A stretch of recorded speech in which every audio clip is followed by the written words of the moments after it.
Video kali ini kita akan menjelaskan pemakaian atau collecting data menggunakan aplikasi survei Tanahku jika tidak ada sinyal internet atau offline. Jadi kita masuk akun kita, kemudian kita memilih kanta.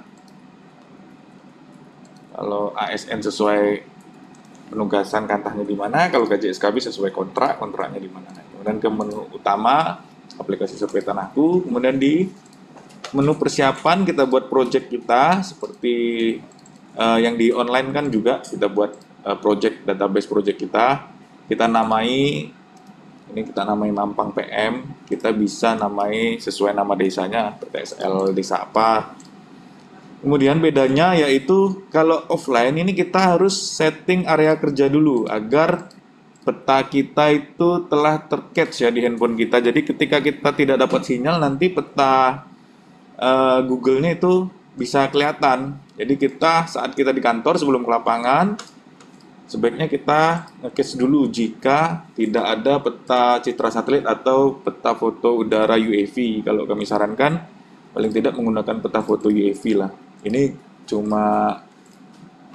kita cuma hanya untuk membandingkan aja nih. Kalau mau pakai citra yang ada di Google, kita bisa set area kerjanya.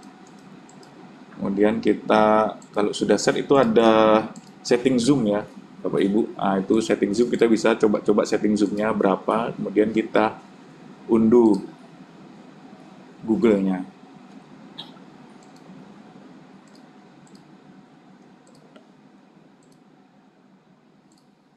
Ini proses pengunduhannya. Ini catching yang kita telah unduh.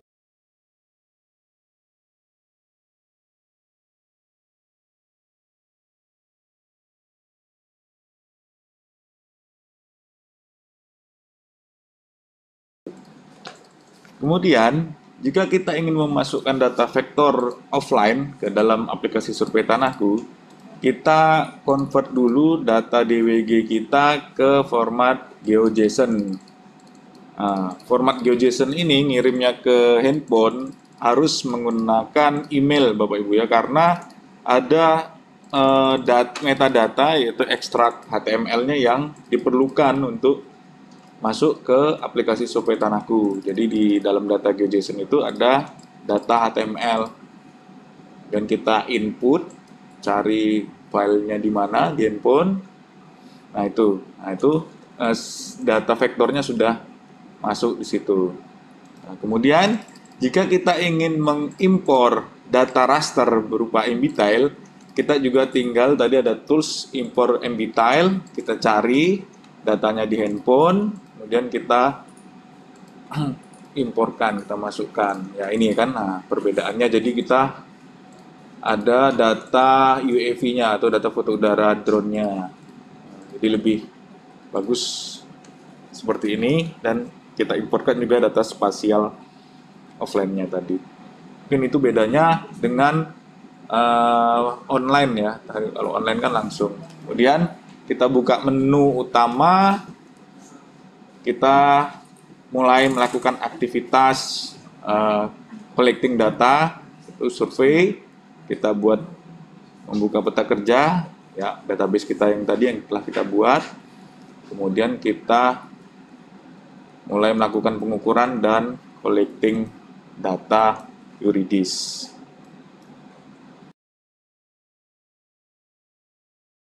Jadi ini kita mau menghubungkan ke GPS eksternal, itu tadi pilih Bluetooth ke GNSS, kemudian kita connect. Jadi itu tampilannya kalau sudah connect receiver GNSS-nya, kalau fake itu warnanya hijau Bapak Ibu, dan kita bisa menyimpan data itu kalau datanya sudah fake, kemudian kita klik simpan itu kalau datanya sudah fake. Jadi itu ada bulat-bulat itu merupakan posisi GNSS-nya, posisi alat GPS-nya, dan kalau sudah di posisi di patoknya itu bisa kita simpan beberapa titik ya. Jadi kita ini juga selain GNSS kita bisa masukkan data sudut jarak dari meteran ataupun dari TS. Kemudian kita di sini tadi pembuatan peta bidang. Jadi kita buatkan poligon dari hasil pengamatan GPS tadi. Kita buat poligonnya, titik-titiknya tadi kita gariskan. Jadi di sini ada juga auto snap, jadi kita bisa langsung menghubungkan titik-titik tadi Bapak Ibu. Dan setelah saya membuat peta bidang tanah, kita buat atributnya di klip dokumen itu. Nah, jadi mengisi atribut persil ini kita isi selengkap-lengkapnya. Ini jalan di mana kan, alamat bidang tanah itu tadi, toolsnya, kemudian yang row kedua itu penggunaan tanahnya apa. Jadi kita harus mengisi secara lengkap karena harus informatif Bapak Ibu ya. Kemudian luas tanah itu udah otomatis, itu tidak bisa kita edit karena dia menghitung poligon yang kita buat tadi. Oke, kemudian ini perbedaan dari mode online dengan offline. Karena ketika kita dapat sinyal atau ada sinyal di survei tanahku, kita ketika langsung input NIK itu karena dia terkoneksi ke Dukcapil, kalau online dia langsung mendapatkan data. Nah, tetapi karena kita tidak ada sinyal, kita offline, jadi kita inputnya manual. Jadi menunya itu perorangan tanpa NIK. Jadi kita input NIK-nya manual, ini kan karena kita offline. Terus kita isi keterangan-keterangannya itu dengan sesuai dengan identitasnya. Jadi kita isi manual di sini Bapak Ibu. Kalau online kan langsung input nomor NIK-nya, itu data-datanya langsung keluar. Kalau offline kita harus ngisi manual.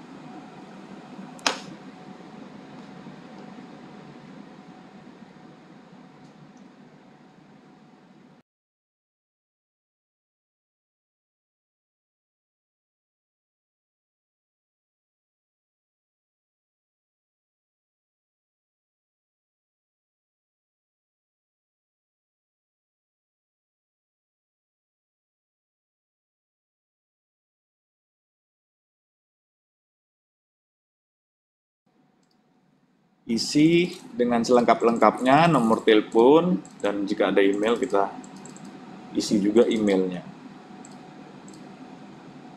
Dan kalau sudah, kita simpan. Ketika kita klik menu simpan itu dia otomatis meminta foto lagi ya. Ini bisa berapa kali foto, kita foto identitasnya.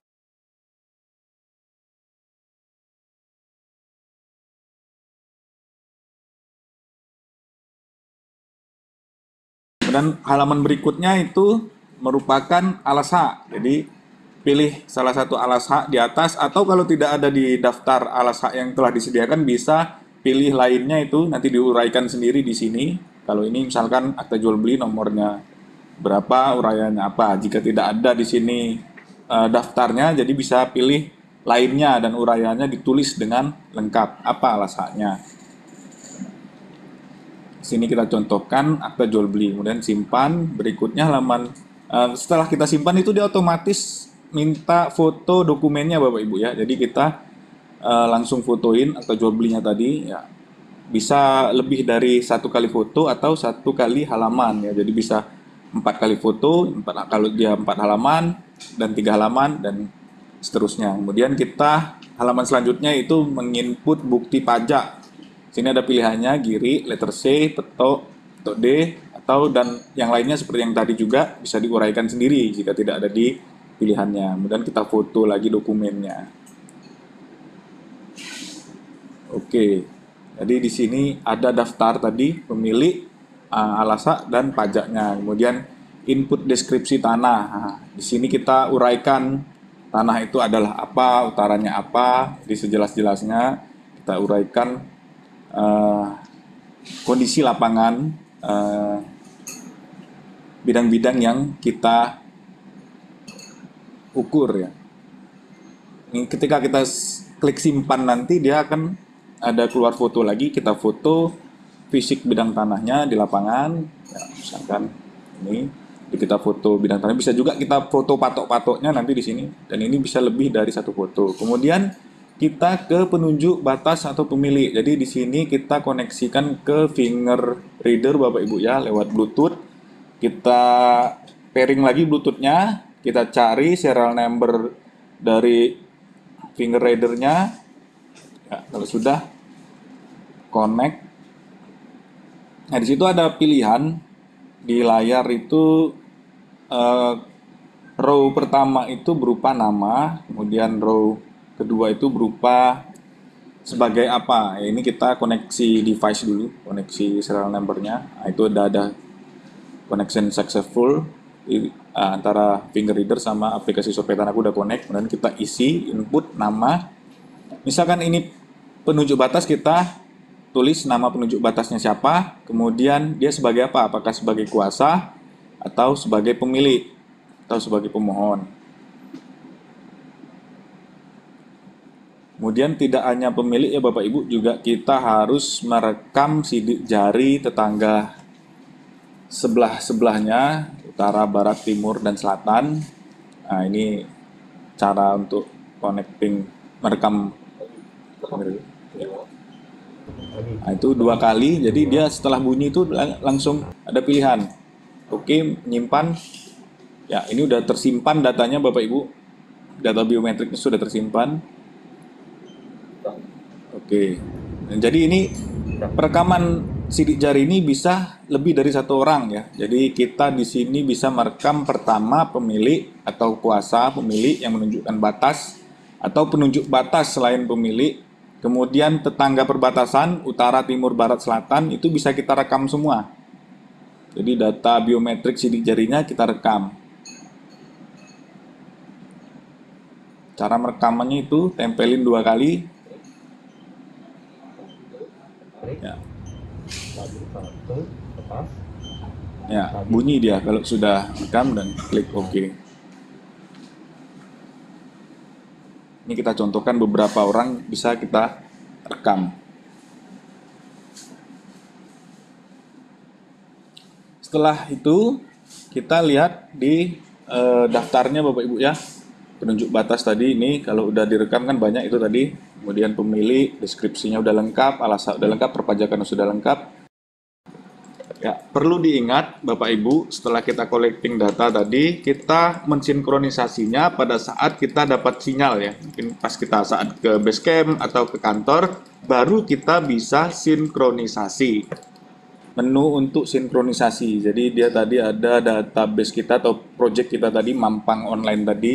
Kemudian kita akan mensinkronisasikan. Kita pilih dulu desanya.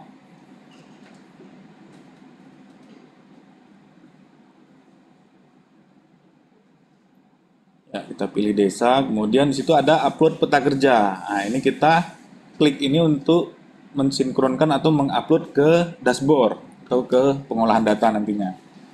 Kemudian upload dokumen. Jadi dokumen yang telah kita rekam tadi kita upload lagi ke dashboard. Ya, itu sampai sinkronisasi, sampai nanti pengolahan data di dashboard. Mungkin itu saja Bapak Ibu dari kami. Semoga bermanfaat. Terima kasih.